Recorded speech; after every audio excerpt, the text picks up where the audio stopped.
Hey, Amari. Um, I take it you feel pretty good about your individual performance from Saturday, with what they're asking you to do in that role and how you handled it. Yes, sir. I feel comfortable about my role, but it's not really about individual stats, but just what we do as a team. So just got to keep improving daily and just keep working. Next will be Brandon Seminoles from Noles 247. Hey, Mario, I was hoping you could walk us through the play on the perimeter where you beat two blockers on the screen pass. What's going through your mind when you realize it's potentially 3 versus 1? And did you surprise yourself that you were able to make the play? No, sir. We worked that almost every day in practice. We worked it all fall camp and just kind of film preparation, just kind of knowing the formations.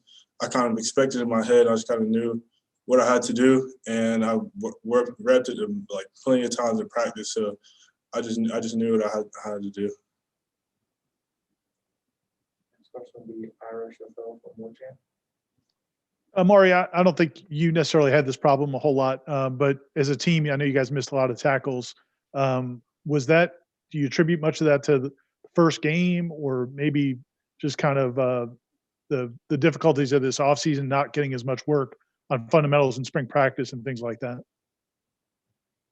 No, sir, because I feel like we work tackling every day in practice, and this week has been a big emphasis on open field tackling and just getting people to the ground. So I feel like in the offseason didn't really have anything to do with it because everyone was working during the offseason. We were still lifting and all that kind of jazz. But I feel like we do work that every day, and we just got to get better daily, just working on tackling.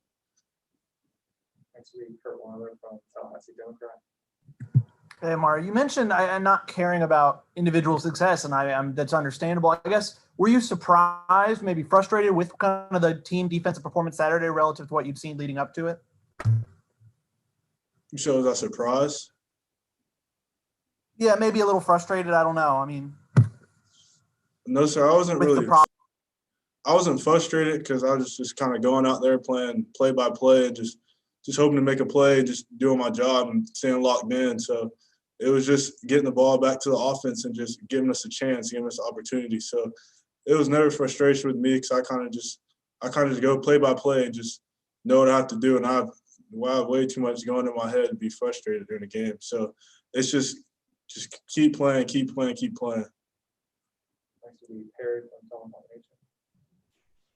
You said you don't really want to talk on individual, but we'll switch it up negative. What do you think you personally have to work on moving forward as you kind of hammer on these fundamentals? And then kind of a side question, how was it to hear that kind of cheer from the crowd, from the Tallahassee native happiness?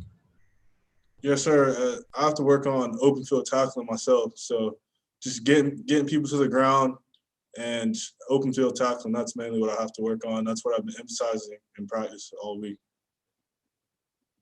We'll go back to Brendan from 247. Hey, Murray, I know you guys don't want to make excuses, but when Joshua Kando left the game, I guess how tough is that to see someone, you know, how hard he worked all season, or off season, I should say, to leave the game, and then two, just to not have his presence out there? How impactful was that? Yes, sir. It was really disappointing to see Joshua Kando go down, just knowing how hard he's worked this offseason and just kind of how big he is and how big of an edge setter and pass rusher he is. So we should have him back real soon. So I'm not really worried about his improvement. We have a great sports medicine staff. I know they're going to have him ready. Next week, Avalon Palabandi from Warchant. Mari, when a defense only surrenders 16 points in this day and age in football, I guess you feel good about yourselves, but I know you think there's a lot of room for growth, and you guys didn't play your best game. So does that make it a little bit easier to get back to work, get off the mat, and move forward? Yes, sir. We have a big opportunity ahead of us, so you have to move forward. But I feel like our emphasis was 14 points, so we did not reach our goal. So it wasn't, and we didn't win the game. So it's also we have a lot to improve on. So we're not really excited. We're not really excited about last week, but we're just hopeful for what we have in front of us. Like the Kurt from Democrat. You've talked about open field tackling a lot. Obviously, mobile quarterbacks are guys who are really going to test your ability in that regard. I mean, how important do you think it was going up against somebody like Jeff Sims with Georgia Tech, who really is that mobile type, before going into an established guy like Derek King at Miami? Yes, sir. Just have to be locked in and practice every day, daily. So we have Jordan Travis to work with every day. So just making sure we fit J Trav up.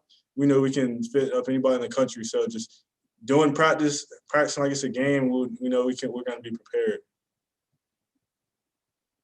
And last question, we'll go back to Ira for more time. You guys had some young guys playing, Josh and Steven Dix and some other guys. How good do you think it'll be for them to have had that experience, to get out there for that many reps? The good and the bad. How much will that help them going forward? Yes, sir. It's going to help them, and they've been working daily in practice. So I feel like practice leads up to a game. So whatever you do in practice, you're going to do in the game. So you're going to run to the ball, just run to the ball. They play with great effort, great mindset. So they just keep going. They're going to be all right. All right. Thank you, Amari. Yes, sir.